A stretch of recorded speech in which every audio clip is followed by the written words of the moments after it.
American oil is too precious to be wasted or buried. That's the subject of tonight's TV8 editorial. Here's Vice President and General Manager David Whitaker. The plunge in oil has helped the consumer, but as our series American Crude points out, it has caused chaos in America's oil drilling states. 270,000 workers have left oil and natural gas jobs in the U.S. since 1982. That goes to 1 million if you count those in related work. The cost of drilling here is high, so we depend on imported oil. It will also cost too much to reopen many wells, even when prices rise. We must conserve. The glut can't last forever.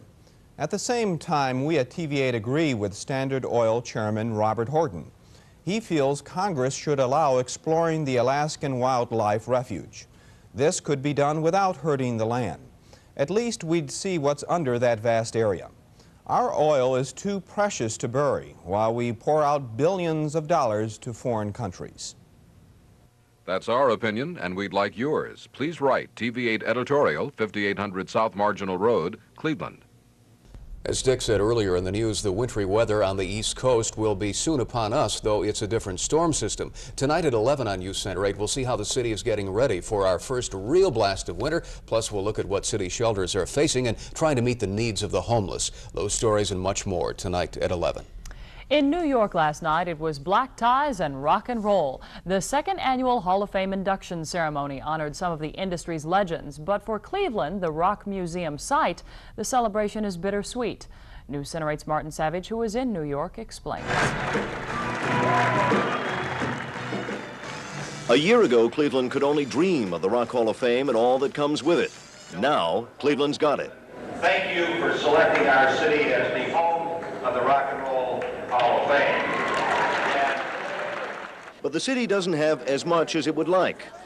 23 rock greats were honored last night in a lavish black tie affair. Among them, Smokey Robinson, Bo Diddley, the Coasters, Bill Haley, and others. Hot rockers of today also were there to be part of it all. But it is this part, the annual induction ceremonies, Cleveland doesn't have. Of course, the primary goal of the city and state officials here is to get all this hullabaloo and all the media attention back to Cleveland. We may have the Hall of Fame. Now we would like to get the national spotlight as well. Changing minds and changing the ceremony's location will not be easy, but it is a strategy of city and state leaders. However, that strategy is meeting some tough competition. The inductions are in New York because it's, where all the record companies are and where most of the artists are. I'm happy it's here in New York because it's only a few blocks from my house, so it's quite all right by me. Though a ceremony in Cleveland sounds unlikely, the city has pulled off the unlikely before. Perhaps rock great Carl Perkins offers the best hope. And give me a community that pulls together and gets something like Cleveland has the Rock and Roll Hall of Fame, and I'll show you a success every time. Martin Savage, News Center 8, New York. And stay off of his blue suede shoes. That's our news at 6. The CBS Evening News with Dan Rather is next. Thank you for spending your time with us, and we hope to see you back here tonight at 11. Have a good evening.